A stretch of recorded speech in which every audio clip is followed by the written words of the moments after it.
Praise the lord. దేవునికి మహిమ కలుగును గాక. ప్రతిరోజు క్రమం తప్పక వాగ్దానాన్ని వీక్షిస్తున్న ప్రతి ఒక్కరికి యేసయ్య నామంలో ప్రత్యేక వందనములు. సబ్స్క్రైబ్ చేసుకొని అనేక మందికి షేర్ చేసి దేవుని మాటల ద్వారా బలపరచండి.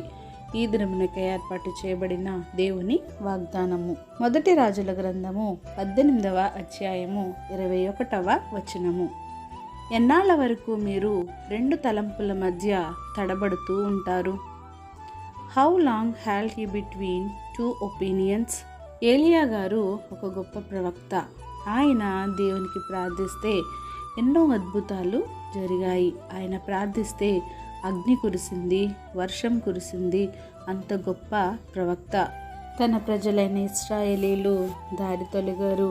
అక్కడి ప్రజలు యెహోవాయే దేవుడని తెలిసి కూడా ఆషేరా దేవతలను, బయలు దేవతలను పూజిస్తూ దారి తప్పిపోయారు.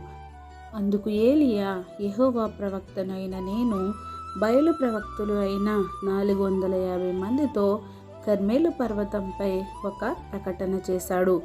మీకు 2 ఎడ్లను ఇవ్వండి. వారు వాటిలో ఒక దాన్ని కోరుకొని దాన్ని తునకలుగా చేసి క్రింద అగ్ని ఏమీ వేయకుండానే దాన్ని కట్టెల మీద ఉంచాలి. 2వ ఎద్దును నేను సిద్ధం చేసి క్రింద అగ్ని ఏమీ వేయకుండానే దాని కట్టెల మీద ఉంచుతాను. తరువాత మీరు మీ దేవత పేర ప్రార్థన చేయుడి. నేనైతే యెహోవా పేర ప్రార్థన చేస్తాను. ఏ దేవుడు కట్టెల్ని తగులబెట్టడం వల్ల జవాబిస్తాడో ఆయనే దేవుడని నిశ్చయించుదాం రండి అని ఏలియా జనులతో చెప్పాడు.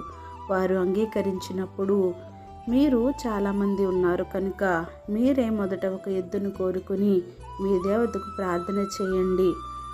అగ్ని ఏమీ క్రింద వేయకూడదు అని చెప్పాడు. వారి ఉదయం మొదలుకొని మధ్యాహ్నం అస్తమయ నైవేద్యం అర్పించే సమయం వరకు వారు తమ బయలుదేవతకు ప్రార్థన చేశారు. గంతులు వేశారు, పెద్ద పెద్ద కేకలు వేశారు.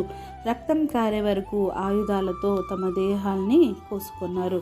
కానీ ఒక్క మాట జవాబు కూడా రాలేదు. అప్పుడు ఏలియా, నా దగ్గరకు రండి అని పడి ఉన్న బలిపీఠాన్ని బాగు చేసి దేవునికి ప్రార్థించుచుండగా యెహోవా అగ్ని దిగి దహన బలి పశువును, కట్టెల్ని, రాళ్లను, బుగ్గిని దహించి గుంతలో ఉన్న నీళ్లను ఆరిపోచేసింది. జనులంతా అది చూచి సాగిలపడి యెహోవాయే దేవుడు, యెహోవాయే దేవుడని కేకలు వేశారు. అప్పటి వరకు బయలా బయలా అన్న నోటితోనే యెహోవాయే దేవుడని కేకలు వేశారు. నీవు కూడా ఏ తలంపుల మధ్య ఉన్నావో యెహోవాయే దేవుడని తెలుసు కూడా అన్య ఆచారాలు, అన్య పద్ధతుల జోలికి వెళ్తున్నావేమో జాగ్రత్త. దేవుడు నీ జీవితంలో ఎలాంటి గొప్ప కార్యాలు అయినా చేయగల సమర్థుడు. మన దేవుడే నిజమైన దేవుడు. ఆయనే అని నీవు నమ్మాలి. ఇంకా ఎన్నాళ్ళు 2 తలంపులతో నలిగిపోతావు? దేవుడు నీ జీవితంలో గొప్ప కార్యములు చేయునుగాక. ఆమేన్. చిన్ని ప్రార్థన. ప్రేమ నమ్మకం కలిగిన మా ప్రియ పరలోకపు తండ్రి, మీరు ఇచ్చిన వాగ్దానం నాకే వందనాలు దేవా. ఎవరైతే ఈ వాక్యాన్ని విన్నారో, వినిన వాక్య ప్రకారం వారి జీవితాలను సరిచేసుకునే భాగ్యాన్ని మా అందరికీ దయచేయండి దేవా. అవును ప్రభా, నువ్వు ఉన్నవాడవు, అనువాడవు.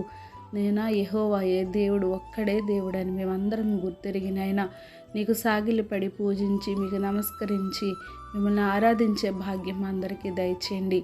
ప్రార్థన అవసరత కోరిన ప్రతి ఒక్క బిడ్డని సమయంలో జ్ఞాపకం చేసుకోండి. వారి అవసరతలు, అక్రతులన్నీ తీర్చి సమస్త ఘనత, మహిమ, ప్రభావములు మీరే ఆరోపించుకుంటారని యేసుక్రీస్తు పరిశుద్ధ నామమున ప్రార్థించి అడిగి వేడుకొంచున్నాను మా తండ్రి. Amen. God bless you all.